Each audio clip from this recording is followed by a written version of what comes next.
பிச்சு பிச்சு போடணும். கத்தி எடுத்துக்கலாம். கத்தி வச்சு வெட்டுறேன். நல்லா இந்த பிச்சு இதை வந்து வேணும் அடுப்பில் வச்சுக்கலாம்.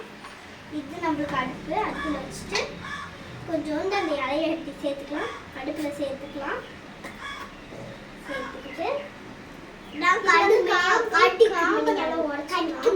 காம்பு உடச்சி வாசனைக்கு போடலாம்.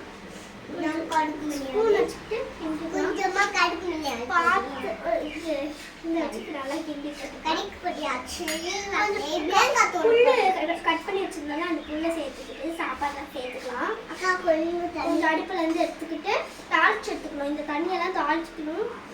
தாளிக்கிற பவுல் எங்கன்னா இந்த பவுல வச்சு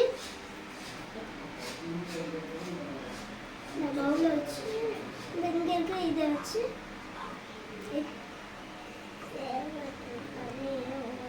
இதுக்கு தண்ணியெல்லாம் ஊற்றி தாளிச்சுக்கலாம். தாளிச்சு எடுத்தா இந்த தாளிச்சு எடுத்த தண்ணியை அப்புறமா சேர்த்துக்கலாம் குழம்புல. கொஞ்சம் தண்ணி இல்லக்கா. தண்ணி இல்லையா? பாப்பாக்கு தண்ணி கொடுக்கலாம். இந்த பாப்பா ஸ்பூன் வச்சு எடுத்துக்கோ பாப்பா. இந்த ஸ்பூன் வச்சு எடுத்துக்கோ பாப்பா. கொஞ்சம் நம்ம கட் பண்ணி வச்சு இந்த தூளை வந்து நம்ம நல்லா அரைச்சிக்கலாம். இதை நான் மிக்ஸி ஜாரில் அரைச்சி எடுத்துகிட்டு வந்தேன். இந்த அரைச்சி இந்த வாசப்பூ, இந்த பிங்க் கலர் பூவை கொஞ்சம் கட் பண்ணி அப்படியே போட்டுக்கலாம். நெக்ஸ்ட்டு இந்த வாசப்பூ இந்த தூளுக்கு அரைச்சிருக்கேன். நான் பார்த்துக்கோங்க நல்லா எப்படி அரைச்சிருக்கேன் பார்த்துட்டு கொஞ்சம் ஆட் பண்ணிக்கலாம். இதில் வந்து கொஞ்சம் இது மசாலா இருக்கும். கொஞ்சம் மசாலா அந்த குட்டியாக இருக்குமே கடுக்கு இருக்கும். கடுக்கு நாலுமே எப்படி இருக்கு அக்கா? கடுக்கு இல்லக்கா. கடுக்கு வெயிட் பண்ணும். இதில் கடுகு இந்த மாதிரி இந்த அளவு இருக்கும். தண்ணி எடுத்துக்கலாம். நம்ம தாளிச்சு வச்ச தண்ணியை அப்படியே கொஞ்சமாக அப்படியே ஸ்மெல்லிஷ் மாதிரி அப்படியே ஊற்றிக்கலாம்.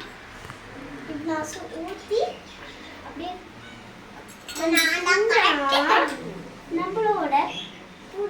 நம்மளோட புதினா இலை, கடுகு, சாப்பாடு, பட்டை, அந்த ஜூஸ் மாதிரி இந்த சளிக்கு நீங்கள் சாப்பிட்டீங்கன்னா செம்ம டேஸ்ட்டாக இருக்கும்.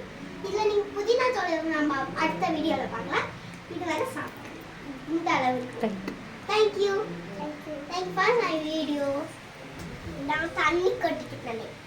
Thank you for my video. Thank you. அடிக்க பாப்பாக்கு சாப்பாடு ஊட்டிக்கலாம். நல்லா கடவுள் செம்ம டேஸ்டாக இருக்கு. தேங்க்யூ. அப்படி பார்த்து சொன்னாங்க. தேங்க்யூ. பாய்.